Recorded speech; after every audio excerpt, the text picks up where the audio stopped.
Welcome to the Hangry Games Arena, where Kelly Brewster, the author of What's Eating You and host of the Hangry Games, is shaking up the weight loss world. She's providing you with tons of resources and helpful tips to obtain your long-term wellness and weight loss goals once and for all.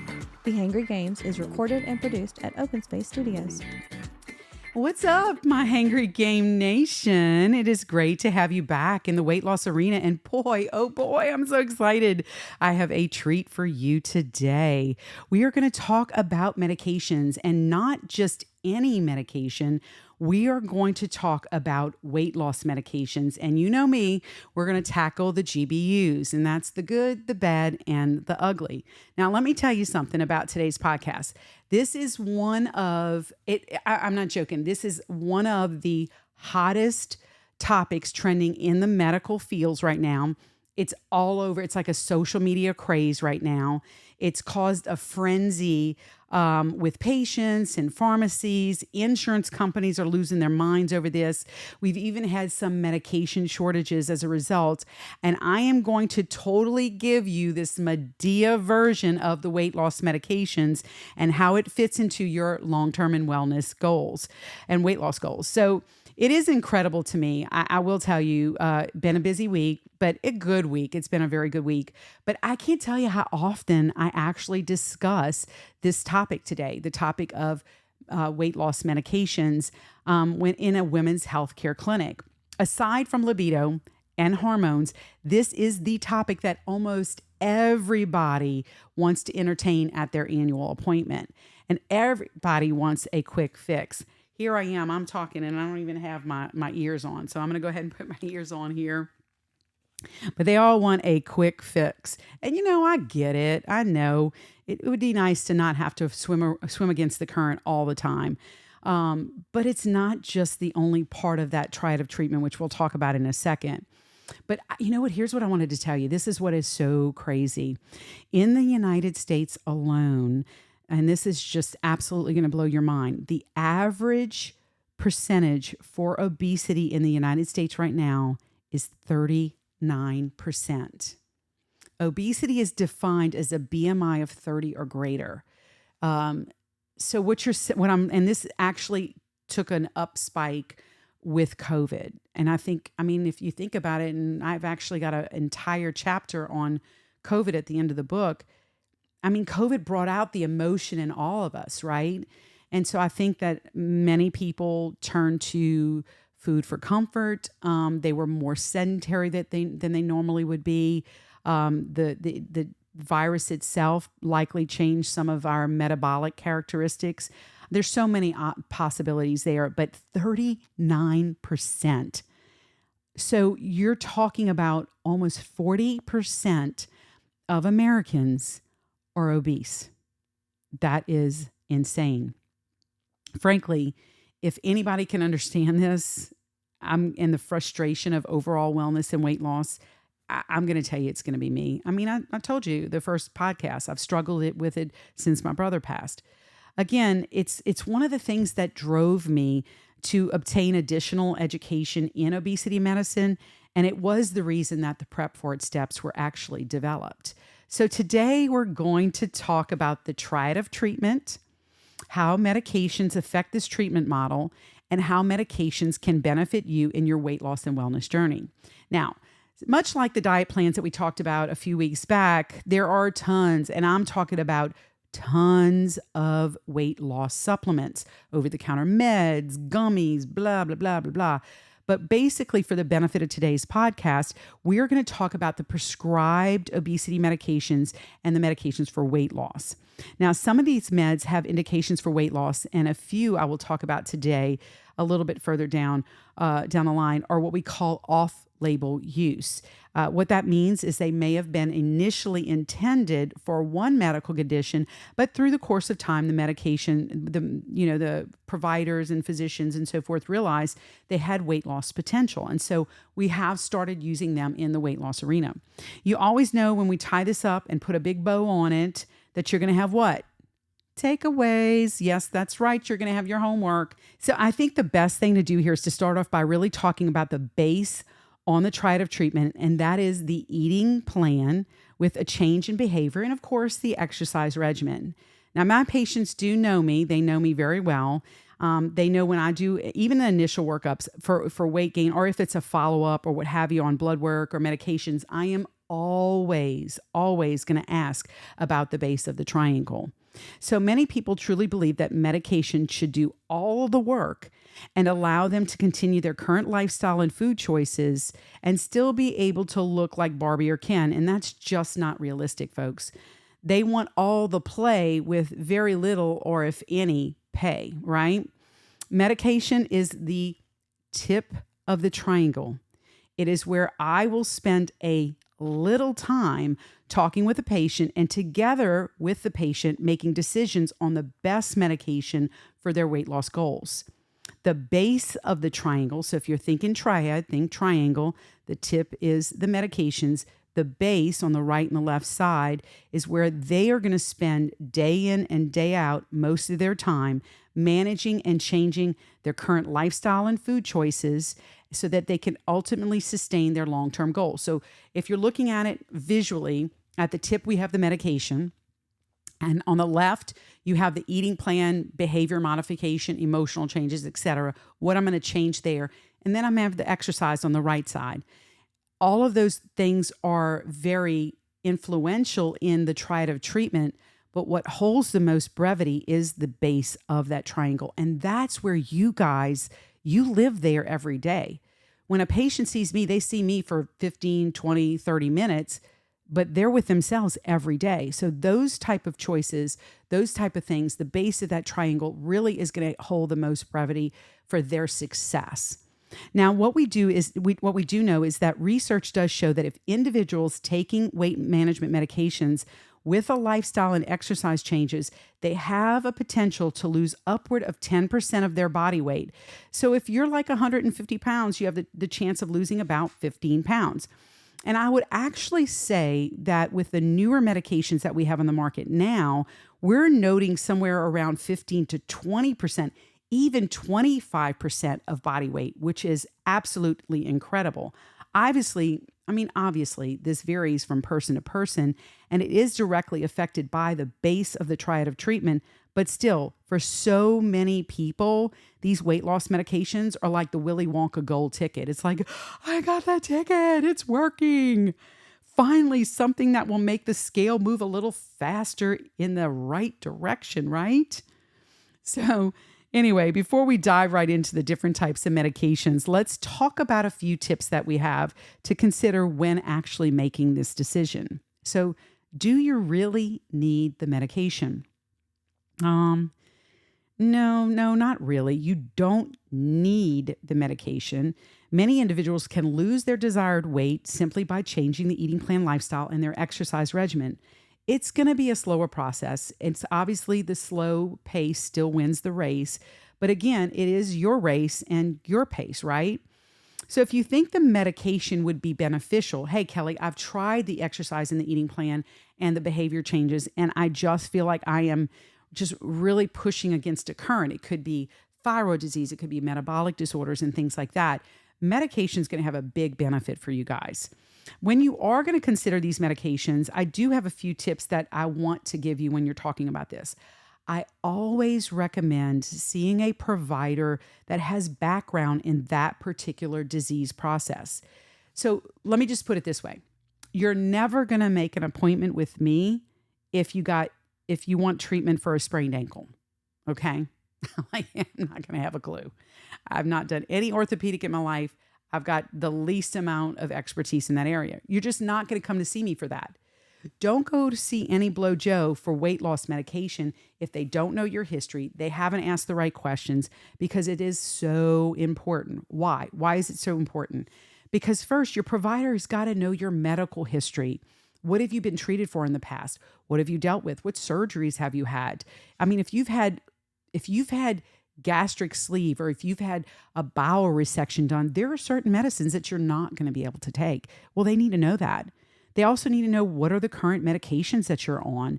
And also, what is your family history? There are literally some medications that if you have certain family histories, like disease processes in your family, you cannot take the medications. And we'll talk about that. But all of these can play a role in what medications should be taken or can be taken and which ones should be avoided. And then it can also help them to monitor you for side effects. They can maybe do ongoing blood work and check for really any adverse drug reactions that could medically be significant for you. That's why you want to make sure you're seeing somebody that's going to monitor you through the process. I also recommend getting the medication from a reputable pharmacy. Now, I'm going to be hitting some nerves here today. I told y'all I was going Medea, so I got my sleeves rolled up. I hope you have yours.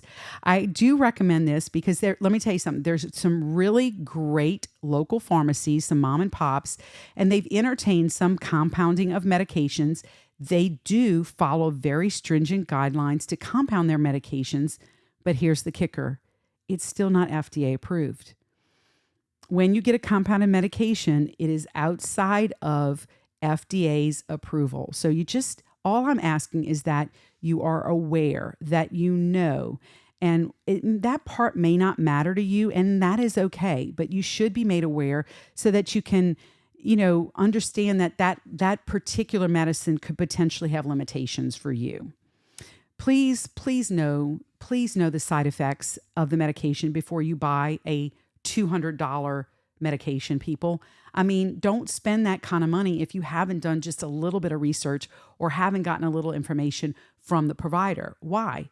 Well, if the medication has a side effect of severe flatulence, and for you guys that don't know what that is, it's farting for layman terms, or insomnia or constipation, I mean, you might want to be in the know because you may not actually want to do any of those. Here's another tip. If you've been on a medicine for about 12 weeks and you've had little to no weight loss, then my friends, this just may not be the medication for you. And that's okay. You may need to go back to the base of here's the thing. Either the medicine's not going to be right for you, or you need to go back to the base of the triangle. And did I do the eating plan that I needed to be doing? Maybe I need to try another one. Did I do my behavior modifications the way I should have? Am I implementing exercise into this regimen? And so whether it is a change in medication or a glass check to look at the bottom of the triangle, either one of those can be very helpful moving forward. Here's some things that I wouldn't do. I am not going to start taking a prescribed medication from an office or a pharmacy without my physician or my provider at least giving me a once over and ensuring that the meds I'm currently on and the current state of my health would not be affected negatively by those medications. I want to make sure it's going to be a benefit to me and absolutely not a hindrance. Just not worth it, guys. It's just not worth getting sicker, being in the ER, or having really some adverse drug reactions if I'm not letting them know and making them aware. The other thing too is if you are pregnant, you absolutely don't need to be losing weight. You avoid weight loss medicines altogether. And you do want to talk to your provider if you're planning on getting pregnant, because you want to make sure that you're on the safest product for that particular phase of your life at that time. Now, alrighty, it's time to get this party started. I've talked a lot about little tips and stuff and all that, but we're going to talk about meds. I actually break them up into certain categories when I talk to my patients about them. So we're going to talk to them according to my categories because I think that makes it easier to discuss those. And then, of course, what I find helpful is I discuss with them. I go over the meds, but I do discuss with them what medicine is going to be good based on their eating plan and their weight loss goals. You see how I added that in? Yes, you're going to get absolutely sick of me saying eating and weight loss goals and exercise, because the fact of the matter is I'm hoping that there's some stick-to-itiveness going on here and that you are getting it. So our first category is the stimulants or the appetite suppressants. Now, these are basically increasing metabolism and decreasing appetite. Now, these will include things like Adipex or amphetamine, benzamphetamine, diethylpropion, and phendimetrazine. These are all, and it sounds like the Peanuts teacher, right? Rah, rah, rah, rah, rah. Just understand that the majority of these, the biggest one out of this that's written is phenamine or Adipex. The other ones, I just don't know if they're being written quite as often. All of these are appetite suppressants. They do send a message to the brain to tell you you're not hungry. Forget about it. It's okay. They're really a very flash in the pan kind of medication for a quick win, because you can only use them, even though they're FDA regulated, they're FDA approved, they cannot be taken for more than 12 weeks. And because they're considered a controlled substance and they have a very, very high addictive quality to them. So some of so these guys are a no-go if you have glaucoma, if you have high blood pressure, if you have hyperthyroidism, because they're obviously going to aggravate and agitate those symptoms. You also are probably going to have to follow up with a provider every 4 weeks to do a weight check to make sure you are losing weight on the medication. And they're probably going to do a blood pressure check to make sure it's not affecting your blood pressure from a negative perspective. The side effects of this are like, now I've never done speed before, but it's like the side effects of speed. I mean, come on, really. It's basically dry mouth, constipation, insomnia, dizziness. You kind of feel nervous, restless, could give you a headache. It can elevate your blood pressure or your heart rate. Here's what I'm going to tell you, Adipex folks. All I can tell you is lots of water, lots and lots of water, folks. It'll help you with the constipation. It's going to help you with the dry mouth. It's definitely going to help you with the heart rate and hopefully with your blood pressure a little bit and the dizziness. In the last few years, pharmaceutical companies have started combining medications to further enhance some weight loss. So Qsymia is a product that has Adipex and Topamax in it. So it's the phenamine and Topamax combined. Because the product has a lower dose of that phenamine in it, it can be used a little bit longer than the Adipex, but it's not a forever drug, okay? Also, the Topamax, this is a product we're going to talk about a little bit further down the line in a few minutes. It can cause fetal defects. So you really need to be either on a birth control or you need to be using preventative measures. Usually when you do a follow-up for this, they're probably going to do follow-ups every 4 weeks. They're likely going to get pregnancy tests each time you come into the office to ensure that there is no potential for a positive pregnancy test there. If you've had a stroke, heart attack, kidney disease, a higher heart rate or blood pressure, this is not going to be the medication for you, okay? The other thing, and I'm going to talk about Topamax later on, it's actually a seizure medication, and I got a little bit of a funny story about that because this is off-label. It does decrease appetite, so that's why they have it with the Adipex. The next category of medication is for my emotional eating, my homies out there. You saw how I said that? My homies, yes. My emotional eaters. This is a great medication for you guys. It does work on the reward system in the brain, along with blocking the hunger hormone in the brain. Contrave is a combination of Wellbutrin and naltrexone, for weight loss. This medication really is like a slow and steady wins the race. You can see steady weight loss with this medication, but if you haven't lost at least 5% of your body fat within the first 12 weeks, it might be a little harder for your doctor to get it approved for a longer period of time. This one is awesome for my emotional eaters out there because here's what it does. It addresses the reward system in the brain that thinks that you should have that you know what? I should have a Frappuccino because I got off of work early today, right? Or you know what? We really need to go eat sushi tonight because you know what? Susie finished her science project 2 weeks, 2 days with 2 days to spare. It really helps you guys, all right? It really does suppress the appetite for about 24 hours. It controls cravings. And because of the naltrexone in it, the Wellbutrin in it reduces appetite, right? Sends the message to the brain, hey, you don't need the foods, suppresses the appetite for an extended period of time. The naltrexone says, hey, you know that cupcake right there that you used to like? Meh, you don't want it anymore. That's amazing, right? It's taken by mouth. It titrates up, which titrate means that it goes up in dose over the course of 4 weeks. A side note here, this is something a little bit different that I do personally with my management of my Contrave patients. I do what's called ride the wave. I will have them start on the 1 dose, which is in the morning, and I'll have them use that until they feel like they hit a plateau. And then they'll go to 1 and 1, and they'll ride that wave until they hit a plateau. And then they'll just continue to go up until they're on the max dose. And the reason why I do that is a couple of reasons. Number one, they're going to have a lower opportunity for side effects, so they may be more inclined to stay on the medication. The other thing is that if it's working good for you and you're getting all the benefit with the least amount of side effects, that's the best dose that you need to be on, right? So I'm not one to just blow it, like just gun it. I want to just take it gradually, ride each wave in so that we can get the patient really to that titrated dose at their rate. And it could be different for each and every one of my patients. The price on this one is not too bad. It's about $100 a month. They do have a coupon. Some side effects are constipation, diarrhea, dizziness, dry mouth, headaches. Remember, it's like that Wellbutrin side of this. It's like causing the stimulation and the appetite suppressant. So it's going to cause a lot of things that make you want to drink more water, right? You will either do, here's the thing, it can increase blood pressure, it can give you some headaches, and it can change your heart rate. So you should be evaluated by your provider just to make sure everything is going well. Sometimes you can have some insomnia with it and even some nausea and some vomiting. Now, here's the deal with Contrave. You're going to either do amazing on this medication or it's going to flop like a fish for you, okay? I did actually, when I was going through a lot of my emotional eating bouts when Ronnie first passed away, I was like, hey, I'll try it. I always use myself as a guinea pig a lot of times. And, I just couldn't take it. So it doesn't mean that you can't. It just means that I couldn't. And it did flop like a fish for me. Because it has Wellbutrin in it, there is a potential for suicidal thoughts. So certainly you want to make sure that if your provider's requested a follow-up with you, that you keep it.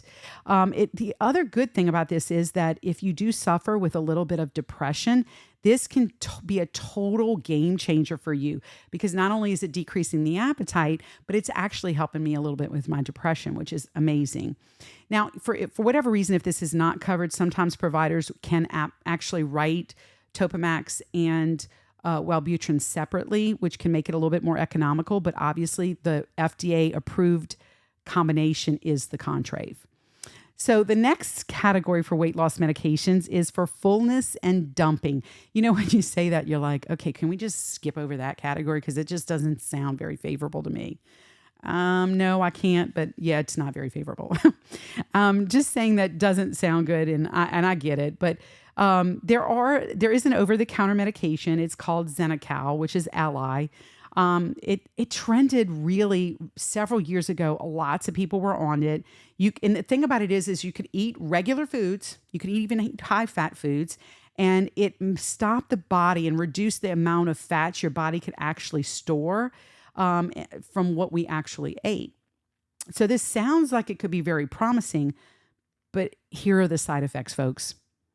Diarrhea, gas, stomach pains, and by the way, leakage of oily stools is a possibility. No, thank you. Okay.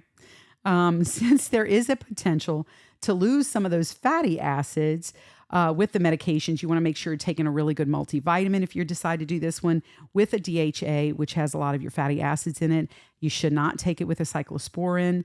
And the upside is you can find this on the shelf at your local pharmacy. But good luck with this one, because you definitely it's not one of my go-tos. It's not one of my ones that I'm going to actually recommend to my patients at this point. There's a lot of really other good products on the market now. Now, there is a brand new product that just came out on the market. I think it's been about a year now. It's called Plenity, and it has a lot of promise. So essentially, it is a non-absorption hydrogel, which means that your body's not going to absorb it. And it's made from biocompatible products. And essentially what you do is you're going to take 1 to 2 pills 30 minutes before you eat with a glass of water. You guessed it. It's basically going to swell up. You're going to have less content or space in the stomach. And so you're going to get full quicker. So you're going to be satiated quicker. This was actually developed by a professor at LSU. Go Tigers. I'm going to get that in eventually. It is considered a device, though, and you do have to get a prescription for it. So your provider would have to write it for you, but it's a device. If you've had any type of gastric surgery, like a bowel resection or removal, then you're going to have to avoid this product. Of course, side effects, they've got them. They're usually related to some bloating, possibly some constipation, mostly GI related side effects. It does work in your system a lot like fiber does. So it works, and it does work its way out. So it's not anything that stays in your system or anything like that. And it's not a medication either. So if you are one that has a tendency to get like, you know what, Kelly, every time there's a medicine that comes out on the market, if it says this, and this side effect, I'm going to get all of those side effects. then this might be one that might be helpful to you because there is not actually any medication in it. It's a device. All right. I'm going to actually pull up my sleeves. I'm going to kind of stretch a little bit here because we are finally going to be talking about the skinny shots. I have to laugh. I literally laugh at this because some of my patients come in and they ask me, hey, can we talk about that skinny shot? It's not actually what it's called, you guys, but that's what they call it. The shots that they're referring to are what's called GLP-1 medications, and there are a few of them out there right now. We have Victoza, Saxenda, Wegovy, Ozempic, Mounjaro, and then we have Rybelsus. And I am not going to go over each one of these specifically because they're all basically in the same category. Most these medications work a little bit differently. They have 4 ways that they work in the body. So what happens is it makes the liver more efficient with the sugar management. It makes the pancreas more efficient with its usage and production and its use and management of insulin. It will slow your digestive system down, so it gives you a little bit more time to burn as an energy. And then, of course, it reduces your appetite. I'm talking big time. I mean, big time, okay? And, of course, that's where the draw is, folks. It does have a long-acting appetite control with it, which is a game changer for most individuals. And the weight loss could be upwards of 20 to 25% of their body weight, which is huge. It's just huge. But here is the kicker, folks. Some of these medications that I just listed are actually for type 2 diabetes, not for weight loss. And because of the patient demand, it has been harder for pre-diabetics and diabetics to get the medications. I will say that many of the pharmaceutical companies are starting to have coupons, though, that are driving the price of these products down. And we're going to start to see better coverage from our employers. But it is still expensive, folks. I mean, it really is. If these medications are not covered, they could be upward, some of them upward of $1,500 a month. And that really is not a joke. Of course, the biggest side effect of the bunch is nausea for the first day of injection. It is injections. The only one in this one that's not an injection is Rybelsus. All the other ones are injections. Wegovy, some of the other meds, they're Mounjaro, Ozempic, Wegovy, those are weekly, and then Saxenda and Victoza are daily injections, and they're sub-Q injections into the fatty tissue. Of course, you may get a little local reaction from the injection site. There's constipation is one. I mean, you think about it. If you're slowing that digestive system to give yourself more time to burn as an energy, you're slowing the digestive system down. So constipation is one of the biggest side effects along with nausea. I do tell my patients there are some over-the-counter supplements and stuff that have actually been game changers for my patients that I've used. Even an apple a day can make a big difference there because of the fiber and stuff.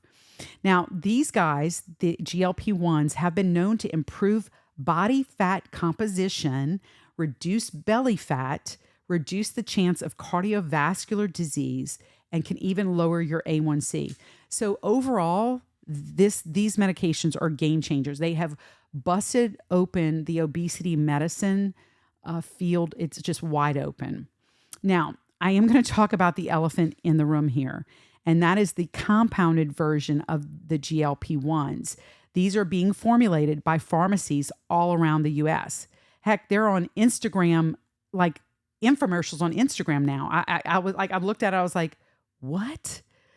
And that's just kind of a little insane to me. If this is the route that you intend to take, okay, make sure that the pharmacy that you're getting your medication from is reputable, that they're following sterility, potency testing, and that this testing is actually being done.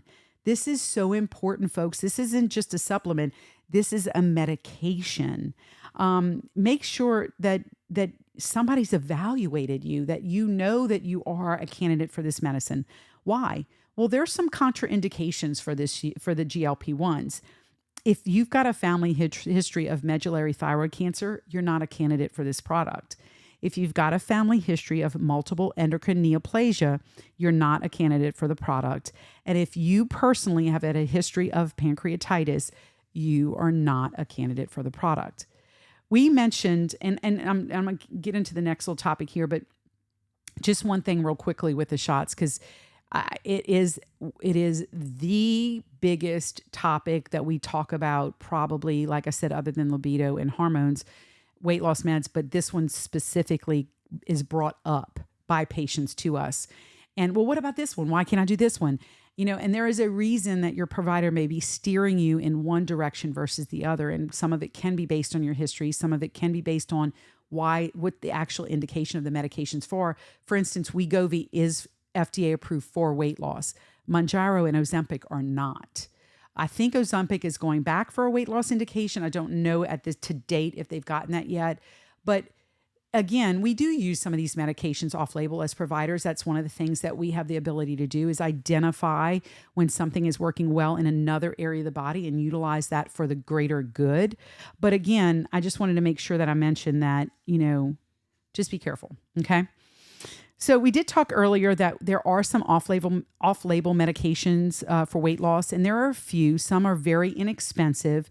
A couple that I'm going to talk about today are metformin and Topamax. Now, we typically will use metformin, for patients that have a metabolic disorder like PCOS, which is polycystic ovarian syndrome, insulin resistance, and they have a BMI that's greater than 30.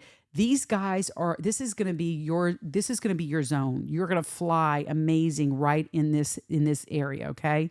This is an insulin sensitizing agent. What that means is that when you have insulin resistance, your body is basically saying, talk to the hand, to its own insulin. It does not use it. When you have this insulin just circulating in the body loves balance. And so what the body does is sends a message to the brain, hey, can you go eat a few more carbs so I can get rid of this insulin that we've got running around in the body right now? And so you go and eat the rest of the bag of potato chips because that's what the brain told you to go and do. And then the same thing happens. Your body wants to burn it as an energy. It sends the message to the pancreas, I need insulin. And before that insulin can make its way to the target cells, the body says, talk to the hand. I don't see you.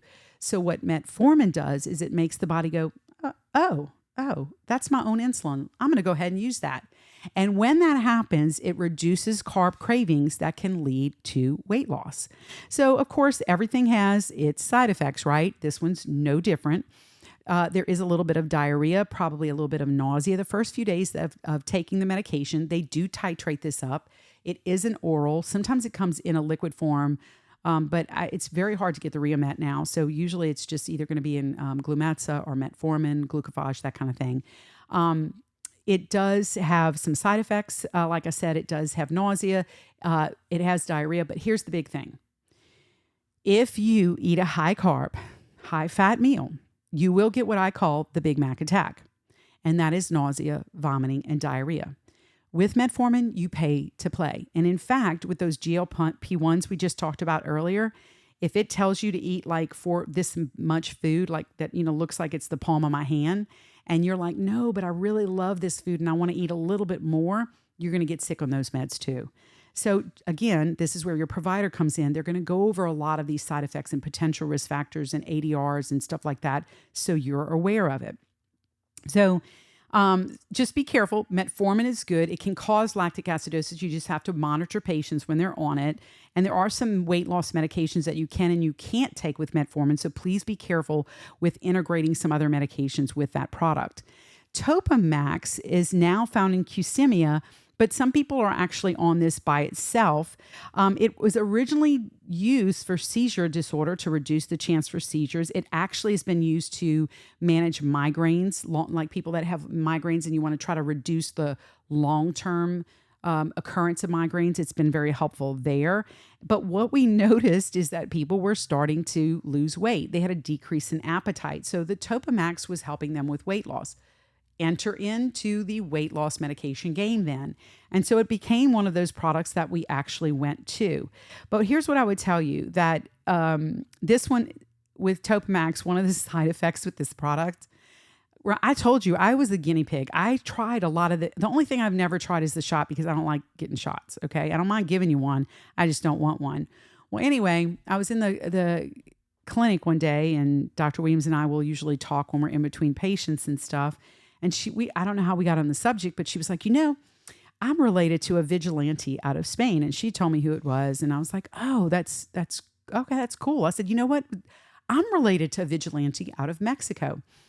In my mind, I wanted to say Pancho Villa. What came out was pico de gallo. Okay. Which is what you put on a taco.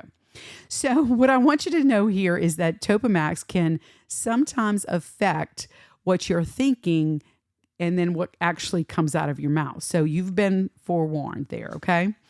And there are a lot of other over-the-counter medicines and supplements out there like apple cider gummies and things like that.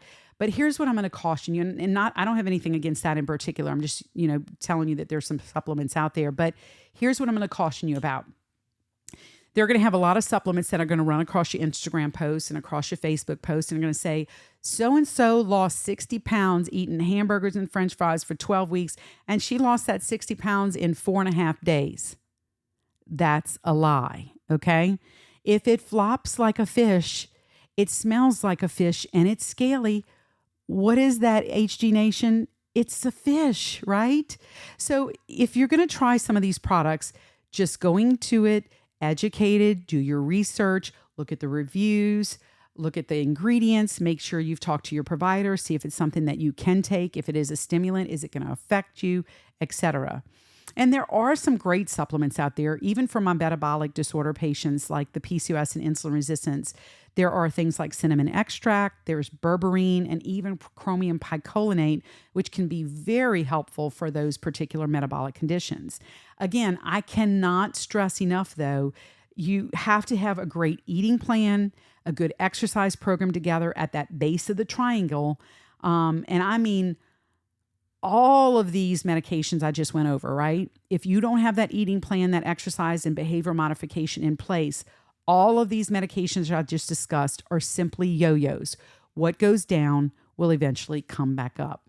So here are some quick questions I will often get asked when patients are going to consider weight loss medications. Am I going to gain weight if I stop taking the medication?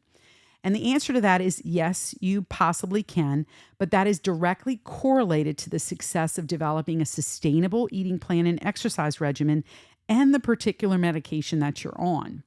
Now, what you're going to do is likely gain a little bit back. So I often will encourage some of my patients to go a few pounds lower than their desired weight. So if, let's say my weight goal for a patient is 150, they're 5'7", and I want to get them to 150, I may get them to 145 and say, hey, are you wanting to get off this medication? Do you want to try to transition, see how you do on your current eating plan and exercise? Because I know, and I will let them know, that we'll likely gain about 5 pounds. Expect that, because reminding my patient that our target was originally 150. Okay. So there is a chance that can occur. Some of these meds do have some indications for lifetime use, but I would caution you here, some of the new products are on the market do not have long-term studies to date, and until they have a little time under their belt, I would want you to proceed just with caution for indefinite use. Now, another question that I do get is, will my insurance, I feel like I'm on a radio show, right? The next question is, will my insurance pay for the weight loss medication? And that, my friend, is the golden question. And the answer to this is, I don't have a clue. I don't. Because here's the thing, it's changing every day, and it has nothing to do with your insurance company. What happens here is that obesity medicine coverage is usually chosen by your employer, not the insurance company. If they opted in, the medicines may be covered. If they opted out, you are going to basically you're going to have to pay cash, or you're on your own.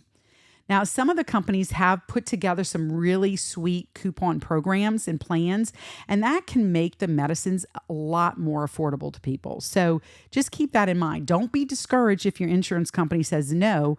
There are other creative ways that we can get that taken care of as well. I am sure that all of the information that I reviewed today is got to be clear as mud, but I truly encourage you to develop the sound eating plan and exercise program, setting some realistic goals that provide you a mechanism for that slow and steady success. The expectation part of the Prep for It steps encourages just that. Setting realistic expectations for this journey is going to pay dividends for your long-term wellness and weight loss goals. So yes, indeed, we've got homework. Even though we just went over medications, I still have homework for you. That's not going to change. Be prepared for it.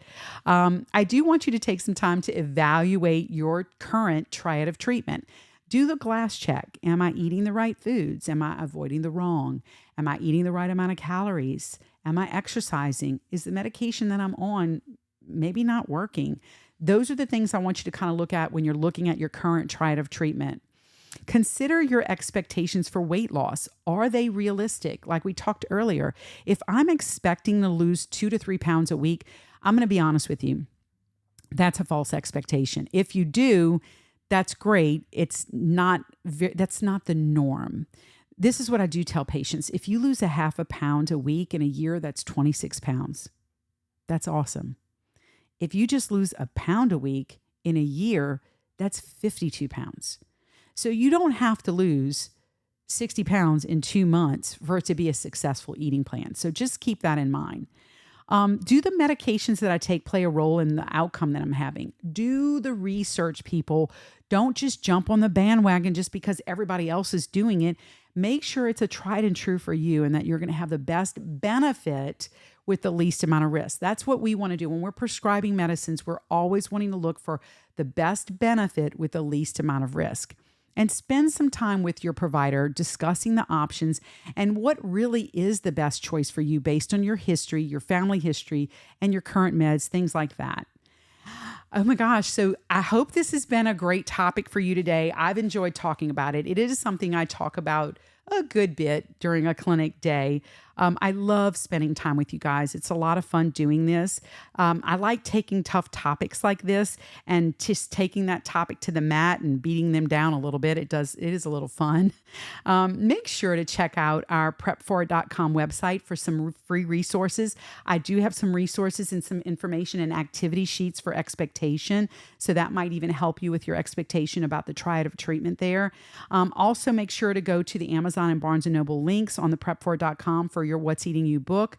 That does go with all of those workbooks and activity sheets, and does go over all those Prep for It steps that I've been referring to through the course of the last few weeks. I love my Hangry Game Nation. I love hanging out with you guys. I hope that you guys have an awesome week. Remember, it is your race. It's your pace, okay? Until next week, have a good one. I'll see you soon.